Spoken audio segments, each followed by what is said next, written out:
OPS தமிழக வெற்றிக் கழகம் புதிய கூட்டணி 30 தொகுதிகளில் போட்டியிடும் ஓபிஎஸ் தரப்பினர். நண்பர்களே, நம்ம போடக்கூடிய வீடியோக்கள் உங்களுக்கு பிடிச்சிருக்கு அப்படின்னா மறக்காம நம்ம சேனலை சப்ஸ்கிரைப் பண்ணிட்டு அப்புறம் வீடியோ பாருங்க. தமிழகத்தை பொறுத்த வரைக்கும் நேற்றைய தினம் பார்த்தீங்கன்னா பாரத பிரதமர் நரேந்திர மோடி அவர்கள் தமிழகத்திற்கு தூத்துக்குடி விமான நிலையத்தை திறந்து வைப்பதற்கு வருகை தந்திருந்தார். இந்த நேரத்திலே ஓபிஎஸ் அவருடன் பேசுவதற்கு நேரம் கேட்டு கடிதங்கள் எழுதியிருந்தார். நேற்று 2 தினங்களுக்கு முன்பு வரைக்கும் ஓபிஎஸ்க்கு அனுமதிகள் கொடுக்கப்பட்டிருக்கிறதாகத்தான் செய்திகள் என்பது வெளியாகிக் கொண்டது.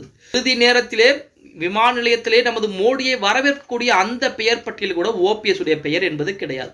தனிப்பட்ட முறையில் சந்தித்து பேச வேண்டும் அப்படின்னு சொல்லி நேரம் கேட்டதற்கும் நேரத்தையும் ஒதுக்காமல் பாஜக ஓபிஎஸ்ஐ முற்றிலுமாக கைகளை விட்டது அப்படின்னே கூட சொல்லலாம். பாஜகவை நம்பித்தான் ஓபிஎஸ் இன்றளவுமே இருந்து கொண்டிருந்தார்.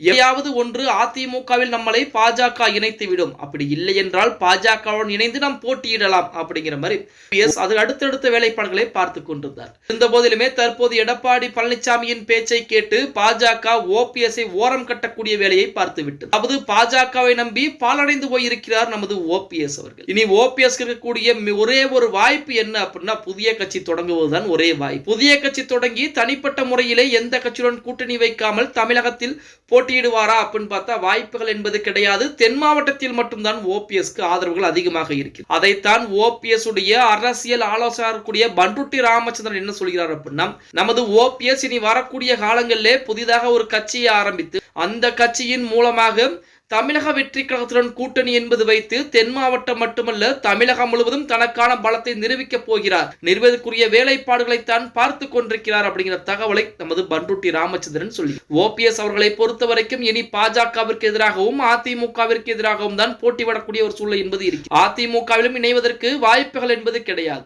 அதே போல தமிழக வெற்றி கழகத்தில் ஓபிஎஸ் கூட்டணி என்பது வைத்தால் கண்டிப்பாக ஒரு 30 தொகுதியிலாவது போட்டி போடுவதற்கு வாய்ப்புகள் என்பது இருக்கு. அதை பொறுத்து பார்க்கலாம். ஓகே கைஸ், வீடியோ பிடிச்சிருந்தா மறக்காம லைக் பண்ணி விட்டுருங்க.